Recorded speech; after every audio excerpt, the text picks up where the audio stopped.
So Dave Filoni just righted the ship with the Ahsoka series. There's a lot of things to be excited about. That's why I'm really pumped for what's to come, and you should too, because the Mandalorian movie is coming per Dave Filoni's direction. He is going to be directing that movie, and also Mandalorian Season 4 is upcoming, Ahsoka Season 2, so there's going to be a lot of material in the Mandoverse helmed by Dave Filoni and Jon Favreau. So one of the things that we saw in the Ahsoka series, by the end there are of course zombie stormtroopers. They are now officially canon, but now through dark magic from the Night Sisters, it seems that they are bringing a whole barrage of corpses to be reanimated in the original galaxy. And who will face them? Well, yes, now we're gonna wait for Luke Skywalker, because Luke is not only gonna face Thrawn, the Night Sisters, Dathomir, all that comes into play, of course, but the legendary moment that will be when Luke Skywalker gets attacked by zombie stormtroopers, that will be something very beautiful. And I think there's a lot of fans that are going to have a very good time with fan art with that specific moment. I myself just made this thumbnail for this video that I had tons of fun with in recreating that scene kind of, and how it would look like. But all in all, to defeat Thrawn, to defeat the zombie stormtroopers, and ultimately what I think will be Abeloth, to defeat Abeloth, who will be released by Balin, bring hellfire upon the original Galaxy 2, Luke will need something more than just a lightsaber, and that's what we're gonna discuss today. How will Luke defeat the zombie stormtroopers together with Abeloth as well? So apparently in Season 2, Balin is about to confront the Abeloth, the greatest creature Star Wars Legends holds, and is about to become canon. And I commend Dave Filoni for this, for having the guts to hint that Abeloth could become canon, because we already saw him do a similar thing with the Bendu. But I'm here to talk about Luke Skywalker and how he handled Abeloth in Legends. We have a lot to learn from Legends, because these characters, most of them come from Legends material, and we know that Dave Filoni is a big fan of what Star Wars missed out with, creating canon and leaving the expanded universe, the Legends material, behind. He wants to bring all of it back, but slowly, so we clearly see that Abeloth was in his mind this entire time. Well, believe it or not, in the old Legends stories, there is a way as to Luke Skywalker devising a plan to confront and maybe even kill Abeloth. That's what we're going to talk about in this video. What can we expect from the canonized Abeloth, and how will the galaxy confront her? There are two great powerful entities in the galaxy as we know it. First of all, it's the Bendu. It is such an influential entity that it's said it's an absolute balance within the Force. He has a dominance over the Force and his distinct method to harness it. It is very different from any Jedi or Sith that you can encounter. Even Thrawn tried to reason with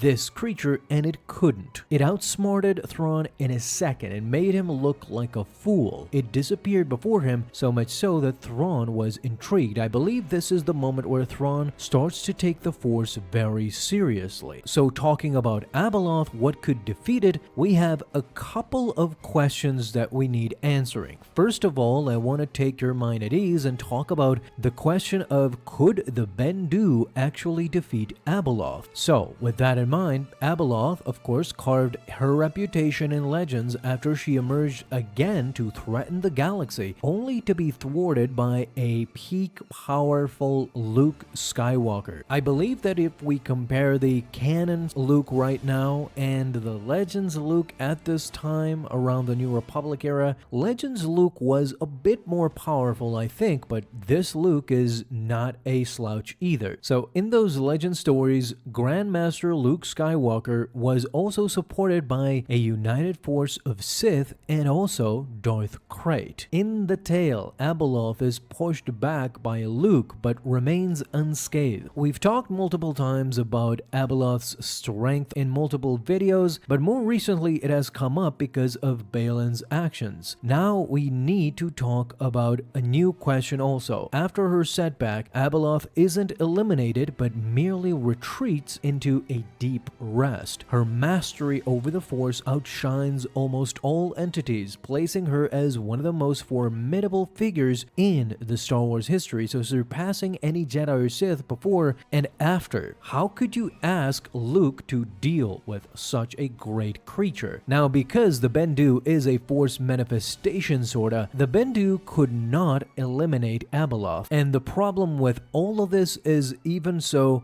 that Abeloth is not a mortal. She is, in fact, an immortal being. This is what Luke in Legends came to find out really quickly, and this was the biggest problem, similar to the Mortis gods. So the question is, what endows Abeloth with such vast power, and why is she only held back by her incarceration, by her imprisonment, as we see perhaps in canon on Peridea? You see, I think only by connecting the past, the present, and the future, meaning the legends and the canon material, can we get to a very interesting answer, something that might help us along the way of what can we expect in Season 2 of Ahsoka. You see, the foundation of Abeloth's might is intertwined with her origins, believe it or not. We've talked a lot previously about Abeloth's origins, how she came to be who she was, but in order to encapsulate everything, essentially what you need to know is that she was talked about in Killik folklore. Abeloth was initially referred to as the Servant, with her genuine name becoming a sort of a mastery. The Servant unexpectedly found herself on the primordial verdant planet of the Ones of Mortis. Once the gods came into the Mortis realm and everything fit into place, the Servant was the one who was integrated with them. So she essentially adopted the role of the mother. She orchestrated the son and the daughter harmoniously. She worked with them. She was the one who was able to bring them together, something that the father could not do, as a matter of fact. So this was one of her greatest strengths. However, this tranquility, of course, was short-lived as the Servant's human nature became readily apparent and we saw her age. So she yearned for perpetual companionship with her newfound family, with the Ones. So she approached the font of power and the pool of knowledge, potent Force nexuses of shadow and illumination, both of the each side. In her thinking, she thought that by combining the two, she would become one in the middle and try to be like the father, try to be the balancer and keep her son and her daughter in check. Unfortunately, as you may know, her endeavors led to a metamorphosis into a monstrous figure. She was ensnared between the light and the shadow. She evolved into becoming a cosmic, terrifying being. After being abandoned, she transformed into Abeloth. The Ones, with the Killik's assistance, erected the Center Point Station, encasing their ancestral realm within the Maw, a constellation of black voids, in order to restrain her. Yet Abeloth would sporadically break free from time to time, disseminating chaos only to be subdued by the Ones again. This cycle persisted until the Ones died during the Clone Wars era, as we saw. So Abeloth's subsequent breakout during Luke Skywalker's time saw her repelled but not completely killed. Luke hypothesized about her eventual resurgence. He knew that at one point in time, since this cycle keep repeating, one day or another, the Abeloth creature would be freed again and would come for them. And so when Luke devised the plan, he went out to seek for the Mortis dagger as a potential killing apparatus, finally ending the Abeloth nightmare. This, of course, makes perfect sense because the Mortis dagger actually killed the daughter. You see, the son, once obtaining this dagger, tried to kill the father, but the daughter intervened and was killed instead. This means that the dagger can indeed kill immortals such as the Mortis gods. Luke practically knew that the Mortis dagger would do the same for Abeloth, because Abeloth's unparalleled prowess stems from her dual exposure